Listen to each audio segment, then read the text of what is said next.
Friends, आज का discussion होने वाला है एक बहुत ही इंटरेस्टिंग एनएफओ को लेकर के। तो अभी इस टाइम पे एक नया एनएफओ मार्केट में आ चुका है एचडीएफसी लाइफ के साथ में, जिसमें अगर हम डिमांड्स एंड पोटेंशियल्स की बात करें तो आज की डेट में इस फंड में पोटेंशियल काफी अच्छा खासा होने वाला है हर उस आदमी के लिए जो थोड़ा सा लॉन्ग टर्म के हिसाब से इन्वेस्टमेंट करने का प्लान कर रहा है।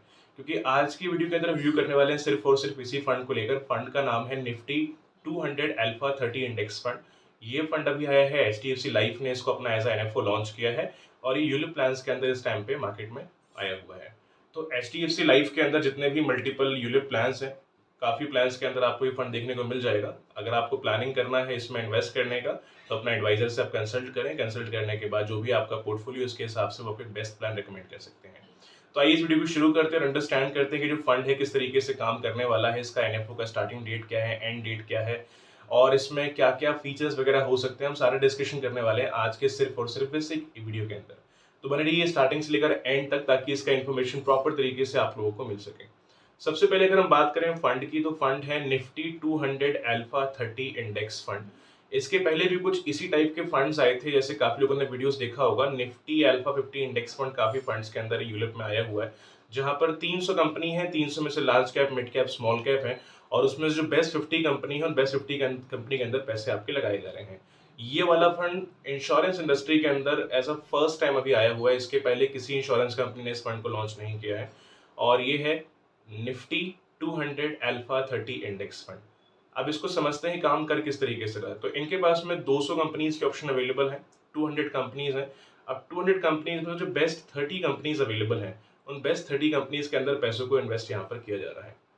तो आपने अगर मान लो इसमें पैसे अगर डाले हैं तो यहाँ पर स्मॉल कैप का इन्वॉल्वमेंट नहीं रहेगा, क्योंकि जो मल्टीपल पहले के फंड्स आए थे निफ्टी अल्फा 50 इंडेक्स फंड, वहाँ पे स्मॉल कैप भी था, लेकिन यहाँ पे स्मॉल कैप का इन्वॉल्वमेंट नहीं है। तो जो पैसे आप डाल रहे हैं यहाँ पर मिड कैप और लार्ज कैप के अंदर पैसा आपका इन्वेस्टमेंट किया जा रहा है।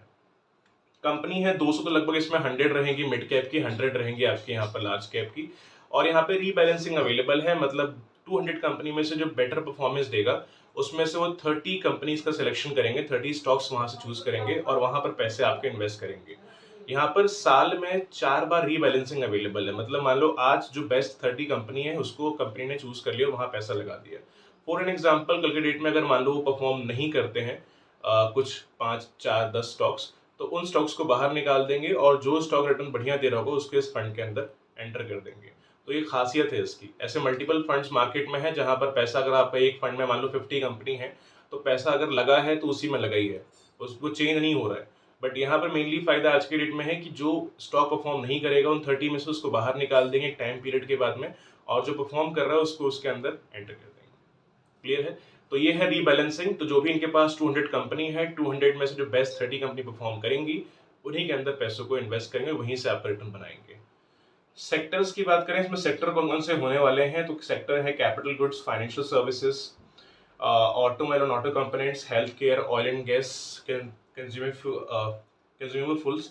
उसके अलावा टेली कम्युनिकेशन है, सर्विसेज है, कंज्यूमर सर्विसेज है, कंज्यूमर ड्यूरेबल्स यहाँ पे अवेलेबल है, मेटल मिनिंग है, आईटी है, पावर है। तो सेक्टर यहाँ पे काफी अच्छा खासा है। इस टाइम पे इन्होंने जो हायर जो रेशियो रखा है वो कैपिटल गुड्स के अंदर रखा है, फाइनेंस के अंदर रखा है, ऑटो मोबाइल के अंदर रखा हुआ है 9.82% का, हेल्थ केयर में रखा है 9.38% का।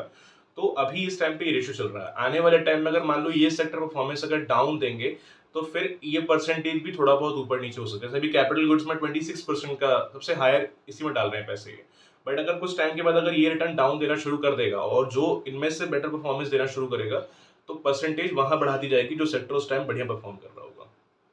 एनएफओ की स्टार्टिंग डेट की बात करें, इसका स्टार्टिंग डेट है 16 जुलाई का, एंड डेट है 31 जुलाई का। अगर आप इस फंड को एज एनएफओ अप्लाई करना चाहते हैं तो 16 जुलाई से लेकर के 31 जुलाई तक इसको एज एनएफओ अप्लाई कर सकते हैं। अगर आप इसको एज एनएफओ अप्लाई करते हैं तो एनईवी का प्राइस 10 रुपीज का रहेगा और 10 रुपीज के हिसाब से ही आपको यहाँ पर अलॉटमेंट दी जाएंगी। दूसरी चीज, अगर हम इसमें इन्वेस्टमेंट करने जाएंगे तो इन्वेस्टमेंट कैसे करेंगे, तो ये म्यूचुअल फंड स्कीम नहीं है कि आप पैसा डायरेक्टली फंड में इन्वेस्ट कर रहे हैं, या ये एक यूलिप स्कीम है। तो जो पैसा आप इसमें इन्वेस्ट करने का प्लान कर रहे हैं इसके लिए आपको प्लान परचेज करना पड़ेगा एचडीएफसी लाइफ का, क्योंकि अगर आप इस फंड को परचेज करना चाहते हैं तो फंड को परचेज करने के लिए आपको प्लान परचेज करना पड़ेगा। अब प्लान इनके पास अवेलेबल है मल्टीपल, ठीक है। तो मैं सारे प्लान्स का अगर आपको वीडियो बना के दूंगा तो वीडियो मेरे ख्याल से 1 से 2 घंटे का हो जाएगा। तो जो भी एडवाइजर से आप ये प्लान डिस्कशन कर रहे हैं, जो भी आपके एजेंट, एडवाइजर, कंसल्टेंट है, उनसे आप जिससे भी आप डिस्कस कर रहे हैं इस प्लान के बारे में, उनको आप सिंपली ये कहिए कि मेरे का ये रिक्वायरमेंट है। आपकी जो रिक्वायरमेंट है आप उन्हें बताना है कि आपको इन्वेस्टमेंट करना क्यों है, रिटायरमेंट के लिए, चाइल्ड एजुकेशन के लिए, वेल्थ क्रिएशन के लिए, या फिर कोई और पर्पस है आपका, व्हाटएवर। तो आपके प्रोफाइल के हिसाब से वो एडवाइजर आपको रिकमेंड्स कर सकता है बेस्ट प्लान। अगर आपने कहा कि मुझे बढ़िया लाइफ कवर चाहिए तो उसके लिए प्लान्स अलग हैं। अगर आपको क्योंकि मेरे को थोड़ा सा शॉर्ट टर्म के हिसाब से इन्वेस्ट करना है उसके लिए प्लान अलग है। तो ये चीज एक बार अपने एडवाइजर से कंसल्ट करना है कि मुझे प्लान कौन सा परचेज करना चाहिए, ताकि वो आपके प्रोफाइल के हिसाब से आपको बेस्ट प्लान रिकमेंड कर सके। सारा डिस्कशन आप उनसे कर सकते हैं। बाकी यूलिप प्लान में तो थोड़ा बहुत टैक्स का अच्छा बेनिफिट है, जैसे म्यूचुअल फंड में जल्दी ज़्यादातर नहीं होता है। उसके अंदर भी अगर आप मान लो ईएलएसएस करोगे तो ही एटीसी का बेनिफिट मिलता है म्यूचुअल फंड में। बाकी इसमें आपको एटीसी 1010डी दोनों बेनिफिट मिल जाता है। तो एटीसी जैसे आप टैक्स सेविंग करते हैं हर साल इनकम टैक्स में, तो आप उसका बेनिफिट ले सकते हैं। और 1010डी यहाँ पे अवेलेबल है, तो 1010डी के तहत आपको जो मेच्योरिटी है वो टैक्स फ्री मिलेगा। कंडीशन यहाँ भी है, अगर आपका मान लो एक एनुलाइज प्रीमियम, अगर मान लो अगर आप फॉर एग्जांपल आप इसमें इन्वेस्टमेंट करें, आप कोशिश ये करिए कि आपका जो इन्वेस्टमेंट हो 2.5 लाख या उससे नीचे हो।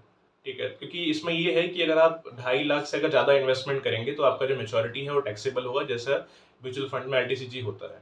तो वो चीज़ है। बाकी एक बार देख लेना टैक्स वाला जो मेन बेनिफिट, क्योंकि अगर आप इसमें 2.5 लाख से ऊपर जाओगे तो 10% का टैक्स है। अगर आप 2.5 लाख के अगर नीचे कर रहे हैं, 2.5 लाख तक भी कर रहे हैं अगर अपना एनालाइज प्रीमियम इन्वेस्ट, तो इसमें जो आपका मेच्योरिटी है वो 1010डी के तहत पूरा का पूरा आपको टैक्स फ्री आएगा गाइस। ठीक है, लाइफ कवर भी इनमें होता है अच्छा खासा। तो अगर मान लो कुछ अगर डेथ हो जाए तो उस केस में नॉमिनी को एक अच्छा खासा लाइफ कवरेज का अमाउंट मिल जाता है, जो कि सालाना प्रीमियम का 10 टाइम होता है मेजरली प्लान्स के अंदर। अगर मान लो आप साल का 1/20 पे कर रहे हैं तो उसका 10 टाइम हो गया 12 lakh. But plan to plan भी डिपेंड करता है, किसी किसी प्लान में लाइफ कवर ज़्यादा भी होता है। तो डिपेंड करता है सब कुछ आपकी रिक्वायरमेंट के ऊपर कि आपको किस टाइप का प्लान चाहिए है।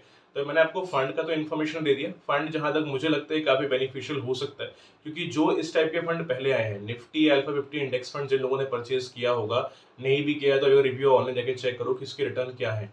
मतलब वो ये मान के चलो कि अभी मैक्स ने क्लोज किया रहा पिछले महीने। ठीक है, तो अगर हम उनकी अगर ग्रोथ की बात करें तो ग्रोथ काफ़ी बढ़िया उसने प्रोवाइड किया वहाँ पर।